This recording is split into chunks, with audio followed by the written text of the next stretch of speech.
Hello everyone and welcome to my channel. My name is Kalica and you're going to be nicer to bank staff after watching this video. You're going to give me 0% interest loan and I'm going to pay it whenever I please. This happened about 2 weeks ago, before the holidays. I was at work, boss on vacation, and we're only taking clients in on an appointment basis, so we keep our doors closed. However, on my way to getting coffee in the kitchen, I see this man on the other side of the glass door, banging on it. I put my mask on and open up to see if I can help. Sure enough, the man says he needs to talk to me about a mistake I made when I was a teller 2 years ago.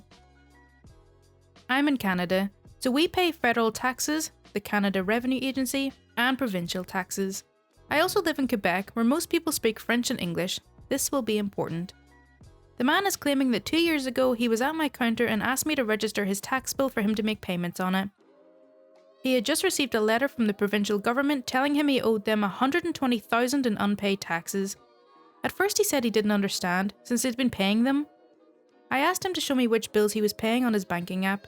He pointed out ARC for federal taxes and CRA for provincial. Guys, CRA is Canada Revenue Agency and ARC is the same thing but in French. He pretty much had only been paying one government for the last 2 years. Of course, I had to launch a research request to go into the transaction from 2 years ago and show the client that I had registered the bill he gave me and that he had signed it in agreement.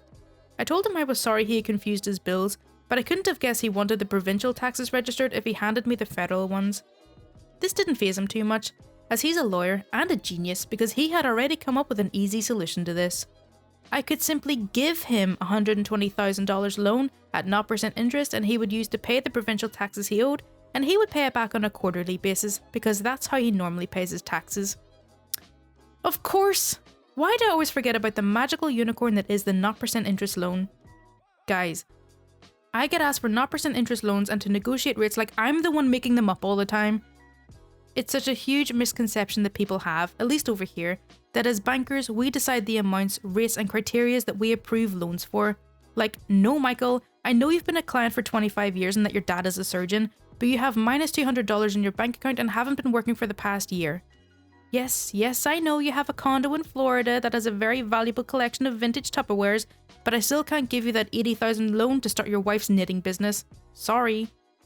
What are other instances you can remember where clients just have wildly flawed perception of how banking works?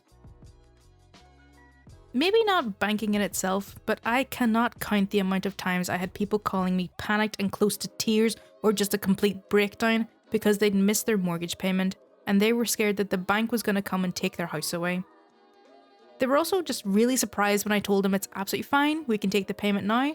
In fact, as long as it's within the same calendar month, you're not affected at all, and it's going to take a lot more missed payments before the bank even considers taking your house away. It's all good, don't worry. I don't believe you don't know, and neither does loss prevention. This morning I assisted a member who tells me her accounts were frozen after she had received 2 direct deposits to her savings of which she was not aware. She had already spoken with loss prevention, who informed her of the lockout status and directed her to visit a local branch for further assistance. Loss prevention initially says, close as compromised and open new accounts. Okay. Loss prevention calls a couple of minutes later. Don't do anything yet, I'm reviewing this with a manager. Okay, I'll hold. See, the 2 deposits were from unemployment in Colorado. We're in Florida. The member claims no knowledge of the persons listed on the deposits and denies providing her account information to anyone. Loss prevention decides she is no longer eligible for membership and I'm instructed to close the accounts. No further relationship will be permitted. I inform the member, who I expect to push back if she is in fact innocent. She responds with the defeated, okay. No comments or questions, no declaration of innocence. I and loss prevention are of one mind. It doesn't pay to be a mule. Is my business not important to you? This story is from a little while ago, probably around July of this year. So a business customer calls me asking what she needs to do to apply for a PPP loan. I tell her that my bank stopped taking applications in April. It's July when she calls, because of the number of businesses who applied and the fact that our funding ran out. She then proceeds to lose her mind. She starts swearing and ranting about how she's going to go out of business because of the pandemic and how she can't believe she won't get any money because I won't help her apply. I calmly explained to her again that there's nothing I can do. The bank is no longer taking PPP applications. She then shrieks, "Well, why didn't you call me when you started taking applications? Is my business not important to you? Do you not value me as a customer because I'm a small business and I don't have millions of dollars on deposit with you?" At this point I want to laugh because, at least at my bank, we didn't call anyone to tell them to submit an application. As soon as the information on PPP loans came out, at the end of March, and we had dozens of other businesses owners reaching out to us to get information on how to apply. I explained to her exactly that, and she hangs up on me. A real delight of a woman. I'm licking a wound. Just had this interaction and I'm still angry and flabbergasted. A member walks up to my teller window. Our branch is the only one that's not appointment only, and hands me 2 checks for deposit.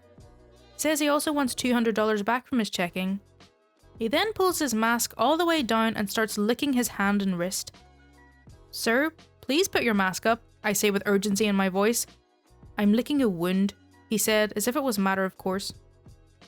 "Sir, you can either do that outside or not at all. Please put your mask up immediately." He very obviously gives me the finger when he puts his mask up. Whatever. I ignore him and continue with the transaction. I decided I'm not going to ask him to sign my signature pad because, you know, he just licked his hand. Well, he reaches for it anyway, and I'm about to hand him the cash. I say, "No signature required, have a good day." He does touch the pad and counter though. I go out with gloves and a sanitizing cloth to wipe my station down after he left. What do I find? Blood.